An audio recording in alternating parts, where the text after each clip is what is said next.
Hi and welcome back to the photographycourse.net YouTube channel. This video is about long exposure photography, and it's really special because with long exposure photography we can create images in our cameras that we can't naturally see with our eyes.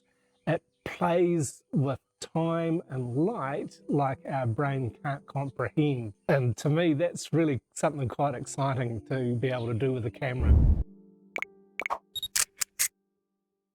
Long exposure photography uses a slow shutter speed to capture images, and it's typical in the situation where the light is low and you need to either ramp up your ISO or use a slower shutter speed, a longer exposure to capture an image that has enough light to make a good picture on your sensor.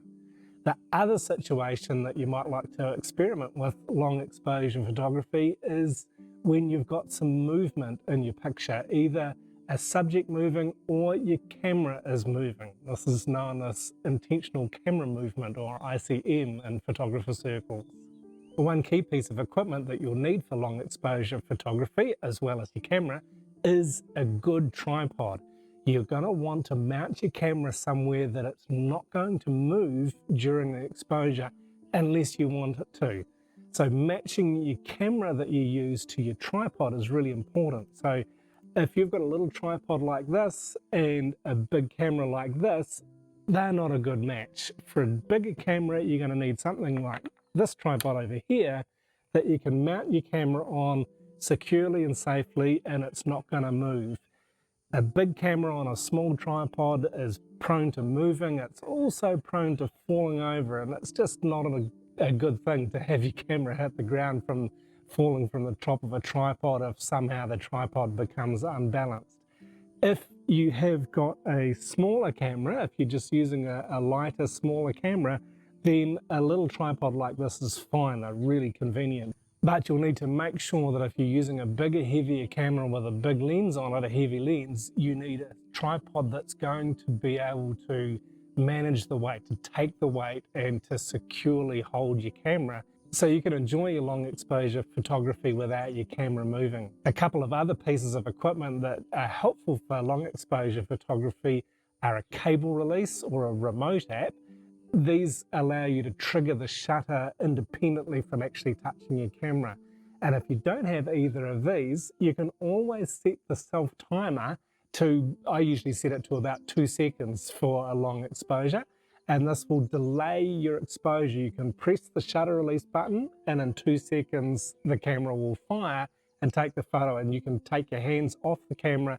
You don't need to be touching the camera at all. So this reduces again the risk of the camera moving during the exposure.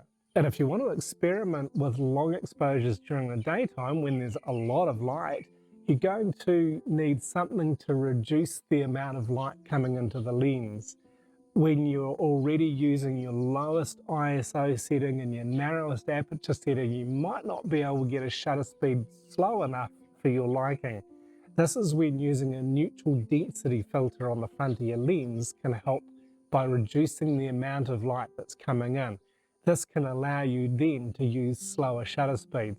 And neutral density filters come in a variety of different densities, from I think 4 stops right up to 10 stops or more. So depending on how much you enjoy slow shutter speed, long exposure photography, you might want to get a collection of these filters. And you can stack them as well. So if you've got say a 4 stop and a 6 stop filter, this is going to give you a 10 stop difference.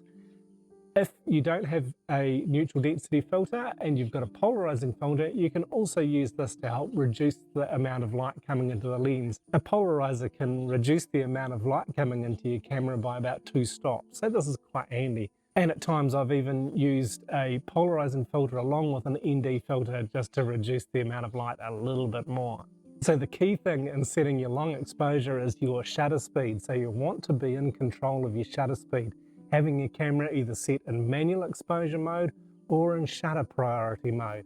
I would recommend using manual exposure mode because then you're in complete control of your exposure. If you're using shutter priority, the camera is going to choose your aperture setting for you, and therefore it's controlling the exposure. Likewise, set your ISO to manual so it's not messing with your exposure and that you are in control of it. This is very important. As with many types of photography, with long exposures, it's really good to experiment a lot and take a variety of exposures for every setup that you can. So you might start with a shutter speed of say 2 seconds, but then if you can, just keep slowing it down, adjusting your aperture, adjusting your ISO, or by adding filters to get that shutter speed as slow as you think is necessary. And when you're photographing a subject that's moving, say traffic or people walking or anything like that, that you want to include some motion blur, you've got to decide whether you want your subject to be recognizable or not. You can set the shutter speed appropriately so that you can see the movement and it doesn't look like a mistake, and you can still recognize the subject. Or you can set your shutter speed so slow that the subject becomes a blur and you just can't see it at all. So there's a few tips and tricks on using a slow shutter speed for really cool long exposure photography. As I said, experiment as much as you can. It's quite unpredictable, but it can be super creative and tons of fun. Thanks for watching. I hope you've enjoyed this video. If you'd like to know in more detail, we've got an article about long exposure photography on our website. The link is in the description below.